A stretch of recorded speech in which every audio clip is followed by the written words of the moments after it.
ఎప్పుడైతే నేను రంగంలో దిగానో పక్క నుంచి ఇంకో చీపురు పట్టుకొని శంకరుడు అదిగోండి కనిపిస్తున్నాడా మీకు?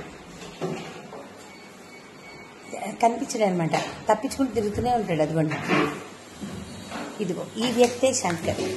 నేను చూపించి ఒకసారి నీ ఫేస్ చూపించరా.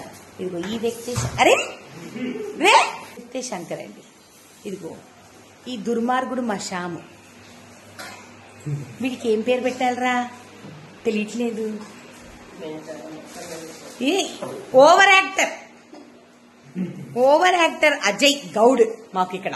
ఒకసారి రంగంలో దిగేటప్పటికి ఎవరి కాళ్ళు అందరూ సర్దేస్తున్నారండి. ఆఫీస్ ని చూసారా, చూడండి మొత్తం సర్దేస్తున్నాడు అజయ్.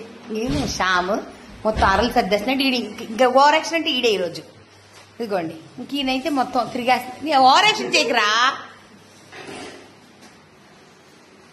నజర్ హటి దుర్ఘటన ఘటి అంటే మనం కన్ను ఇట్లా అంటే చాలన్నమాట.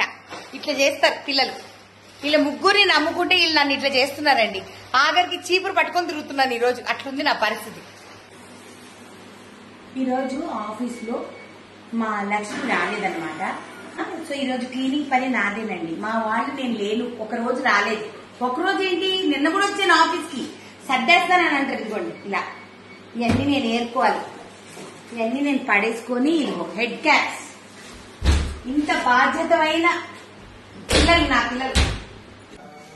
మొత్తానికి ఈరోజు లక్ష్మి రాకపోతే, లక్ష్మి నువ్వే కారణం లక్ష్మి, నేను ఇంత పని చేశాను రోజు. కానీ నేను రావడం వల్ల ఒక మంచి జరిగిందండి. ఏంటంటే తవ్వకాలలో లాగా మొత్తం అన్ని కవర్లు స్టిక్కర్లు అన్ని తీసి మొత్తం క్లీన్ చేసి ఇదిగో ఆఫీస్ మొత్తం శుభ్రంగా నీట్ గా ప్యాకింగ్ రూమ్ నీట్ గా అయిపోయింది.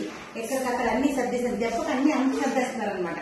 సో అప్పుడప్పుడు ఏంటంటే మనం ఓనర్ కదా, మనం ప్రొపరేటర్ కదా అని చెప్పేసి లైట్ గా తీసుకున్నాం అనుకోండి. ఇదిగో మా శిష్యులు ఉన్నారు కదా, వాళ్ళు నన్ను లైట్ తీసుకుంటున్నారు అనమాట.